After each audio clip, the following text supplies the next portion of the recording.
ये देखिए आलू का पौधा है और इसमें गंभीर जिंक की कमी के लक्षण दिखाई दे रहे हैं। इसके अलावा आलू में क्या हो रहा है कि जो ऊपर की पत्तियां हैं वो ऊपर की ओर मुड़ी हुई दिखाई देती हैं, वो आकार में भी छोटी होती हैं। वो बोरान की कमी की वजह से होता है। किसान भाइयों, हम लोग आलू के खेत पर हैं और इस समय आपकी आलू की अवस्था करीब करीब 1.5 महीने पौने 2 महीने की हो रही है। तो इस समय बहुत सारे खेतों में आपने ये देखा होगा, अपने खेतों में भी देखा होगा कि जो आलू की ऊपर की पत्तियां हैं वो छोटी पड़ रही हैं। और वो इसलिए हो रहा है कि आप जो आलू में असंतुलित उर्वरक प्रयोग करते हैं, ज़रूरत से ज़्यादा डीएपी का प्रयोग कर रहे हैं। किसान भाई, आप लोग जानते हैं कि आप कहते हैं कि हमने 1 एकड़ में 6 कट्टे डीएपी डाला है, तो वो बहुत ज़्यादा होने की वजह से वो जिंक की उपलब्धता को प्रभावित कर रहा है। और ये जो आलू में छोटी पत्तियां आ रही हैं वो जिंक की कमी की वजह से हो रही हैं। ये देखिए आलू का पौधा है और इसमें गंभीर जिंक की कमी के लक्षण दिखाई दे रहे हैं। और जिंक की कमी के लक्षण आलू में ऐसे दिखाई देते हैं कि जो ऊपर की पत्तियां हैं, नई ग्रोथ है जो इसकी, वो उसका आकार बहुत छोटा हो जाता है। अब आप नीचे की पत्तियां देखें तो वो साइज़ में काफ़ी बड़ी हैं और ऊपर की ये जो पत्तियां हैं ये बहुत छोटी हैं। तो ये तो इसका जिंक का सिम्टम हो गया। इसको अंग्रेजी में लिटिल लीफ भी कहते हैं, छोटी पत्ती। कभी कभी तो किसान इसको छोटी पत्ती रोग भी समझ जाता है, लेकिन ये रोग नहीं है। जिंक की कमी की वजह से ये आलू में जो लक्षण दिखाई दे रहे हैं ये उसकी वजह से है। तो ये तो पहचान किसान बड़े आसानी से अपनी नंगी आंखों से देख करके इसको पहचान सकता है। और इस तरह की समस्या जो आलू के कॉमर्शियल प्लाट्स हैं उसमें आम तौर पर देखी जा रही है, जिसे किसान नहीं समझ पाता है। और उसका कारण ये है कि किसान आम तौर पर 1 एकड़ में 5-6 कट्टे डीएपी डाल रहा है। तो उन खेतों की मिट्टी में उपलब्ध फास्फोरस का स्तर काफ़ी हाई हो गया है और जिंक और फास्फोरस में आपस में एक दुश्मनी का रिश्ता है। अगर फास्फोरस की उपलब्धता बढ़ती है तो जिंक की उपलब्धता स्वाभाविक रूप से घट जाएगी। तो इस तरह से ये जो है जिंक की कमी आमतौर पर आलू के खेतों में देखी जा रही है। अब इसका उपाय क्या है कि जिंक की कमी को किस तरह से दूर किया जाए। चूँकि खड़ी फसल है तो इसमें इसका रास्ता यही है कि इसमें पत्तियों पर जिंक सल्फेट का घोल बना करके छिड़काव कर दिया जाए। अब जो बाज़ार में आम तौर पर जिंक सल्फेट मिल रहा है उसमें जिंक की मात्रा 33% है, जिसको हम जिंक सल्फेट मोनोहाइड्रेट कहते हैं।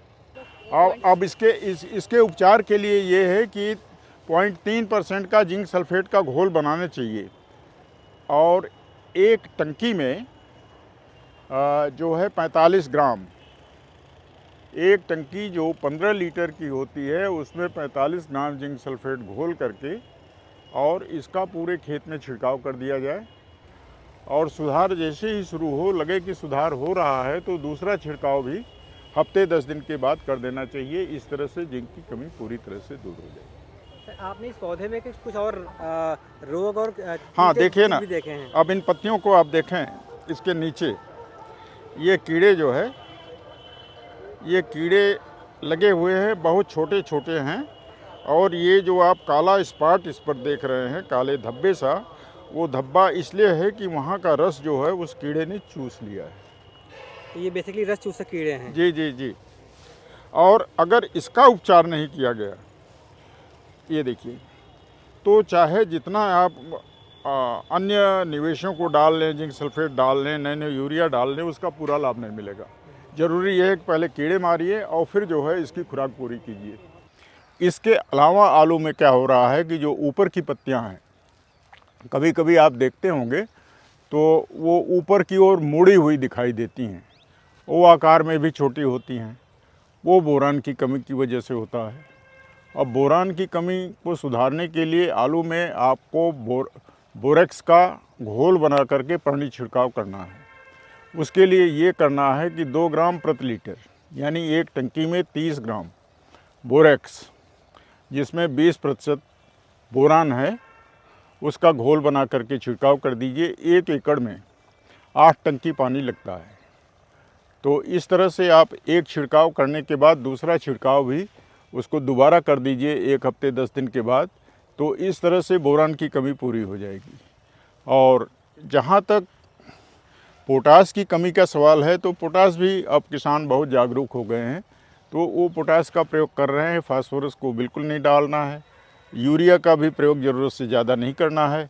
ये सूक्ष्म पोषक तत्व हैं। जिस समय आपके खेत में आलू पड़ जाता है और उसका साइज़ करीब करीब 10-12 ग्राम के करीब हो जाता है एक आलू का वज़न, उस समय आप देखते होंगे कि ऊपर की पत्तियां बिल्कुल पीली होने लगती हैं, ऊपर की पत्तियां। और इस तरह की समस्या जो है गंधक की कमी की वजह से आता है। तो उस समय तो ये होगा कि आप थोड़ा सा गंधक का जो बेंटोनाइट सल्फ़र है उसका बुरकाव कर दीजिए, और 1 एकड़ में करीब करीब 10 किलोग्राम जब आप गंधक डालेंगे बेंटोनाइट सल्फ़र, तो इससे सल्फ़र की कमी दूर हो जाएगी। और इन पोषक तत्वों को जब आप घुलनशील रूप में घोल बनाकर छिड़कते हैं, तो जो एक तो आपकी पैदावार बढ़ेगी, और पैदावार बढ़ने के साथ साथ जो आपको उत्पाद मिलेगा, जो आलू पैदा होगी, उसकी सेल्फ लाइफ जो है वो ज़्यादा होगी। माने उसे आप रखेंगे तो वो बहुत दिनों तक ठीक ठाक चल जाएगी, ख़राब नहीं होगी।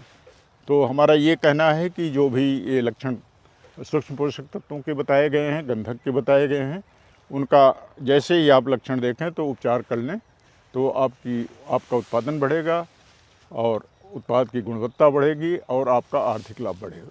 सर एक चीज़ और बता दीजिए कि जैसे अभी कई सारे किसान जो है उन्होंने थोड़ा लेट बुआई की है, तो ऐसे में वो जो यूरिया का कर रहे हैं, तो वो यूरिया का जो दानेदार यूरिया करें, या फिर जो आप लोग जिसका रिकमेंड कर रहे हैं कि देखिए नैनो की बात जाएँ? देखिए इसके लिए तो ये बहुत ही ज़रूरी है कि आलू की फसल में अगर नाइट्रोजन की ज़रूरत है, तो आप दानेदार यूरिया की बजाय अगर नैनो यूरिया का छिड़काव करते हैं तो उसकी क्षमता बहुत अधिक है। और इसकी मात्रा क्या होनी चाहिए कि 4 मिलीलीटर प्रति लीटर, एक टंकी में 60 मिलीलीटर नैनो यूरिया का घोल बनाइए और उसका छिड़काव कर दीजिए। इस तरह से 8 टंकी 1 एकड़ में लगेगी। अब नैनो यूरिया के फ़ायदे क्या हैं कि इसका आप पत्तियों पर छिड़काव करते हैं। एक तो सबसे बड़ा फ़ायदा है कि ज़मीन पर जब नहीं पड़ता है तो खरपतवार की समस्या नहीं होती है। दूसरा, नैनो कणों का ये गुण है कि उसमें जो सूखा, पाला और ठंडक की वजह से जो आलू ख़राब होती है, उसकी वजह से जो ब्लाइट आदि रोग लग जाते हैं, झुलसा रोग जिसको कहते हैं, तो उससे भी बचाव हो जाता है। तो नैनो यूरिया का प्रयोग वरीयता के आधार पर करें। इसके अलावा जो है अब इफ़को ने तो नैनो डीएपी बना दिया है, लेकिन अब वो अभी परीक्षण स्टेज में है। मेरे ख्याल से अगले साल से किसानों को नैनो डीएपी भी मिलने लगेगा। तो ये जो डीएपी का बिना ज़रूरत के बहुत ज़्यादा प्रयोग हो रहा है और पोषक तत्वों का आपस में असंतुलन उत्पन्न हो रहा है, नैनो डीएपी के आने से वो समस्या खत्म हो आप जाएगी। कुछ डीएपी और पोटास का भी कुछ बता रहे थे, दोनों का मिश्रण अगर सही तरीके से नहीं मिलता है तो एक दूसरे को दुश्मन वगैरह कुछ कहे। जी, अब ये जो डीएपी का प्रयोग बहुत ज़रूरत से ज़्यादा हो रहा है, 6 कट्टे डाल रहे हैं, 5 कट्टे डाल रहे हैं 1 एकड़ में, तो मिट्टी में जो उपलब्ध फास्फोरस की मात्रा है वो बहुत ज़्यादा हो गई है। और जब फास्फोरस की मात्रा बहुत ज़्यादा हो जाती है तो जिंक की उपलब्धता अपने आप घट जाती है, क्योंकि फास्फोरस और जिंक में आपस में एक दुश्मनी का संबंध है। अगर फास्फोरस की उपलब्धता बढ़ी तो जिंक की उपलब्धता वो घटा देगा। इसी वजह से आप देख रहे हैं जिंक की कमी की समस्या आ रही है। और अगर डीएपी का उपयोग ज़रूरत भर किया गया होता तो निश्चित रूप से ये जो समस्याएं उसकी अधिकता की वजह से आ रही हैं वो ना आती। सर अगर हम यूपी के संदर्भ में बात करें तो इसमें पाले की बहुत दिक्कत अभी आने वाली सर्दियाँ जब से पाला डाउन हुआ है, उनको बता दी चलते रहे किसानों को कि यही मौसम है जब उनको अपनी फसल बचानी है। देखिए, इसके लिए 2 पोषक तत्व बहुत महत्वपूर्ण हैं। एक तो पोटाश है, पोटेशियम, और दूसरा बोरान। ये सूखे से भी, पाले से भी इस तरह की समस्याओं से निजात दिलाता है। तो अगर मान लीजिए पोटाश थोड़ा सप्लीमेंट कर दें इस समय, और कैसे करेंगे, हमारे पास वाटर सॉल्युबल फर्टिलाइज़र हैं जो जल में 100% विलेय हैं, और उसमें नाइट्रोजन, फास्फोरस, पोटास की मात्रा जो है 19% है। उसका 1% का घोल बनाएं 1 लीटर में 10 ग्राम, और 15 लीटर की जो टंकी है तो इस तरह से उसको 150 ग्राम एक टंकी में घोल करके जो जल विलेय उर्वरक है उसका छिड़काव कर देंगे, तो उससे नाइट्रोजन, फास्फोरस, पोटास की संतुलित मात्रा में पूर्ति हो जाएगी और फसल में रोग प्रतिरोधकता उत्पन्न हो जाएगी। तो सर्दी में जब पाला डाउन होगा तो उनको बचाएंगे। जी। बहुत बहुत शुक्रिया सर, ये थी जानकारी जो किसानों को काम आएगी। धन्यवाद सर।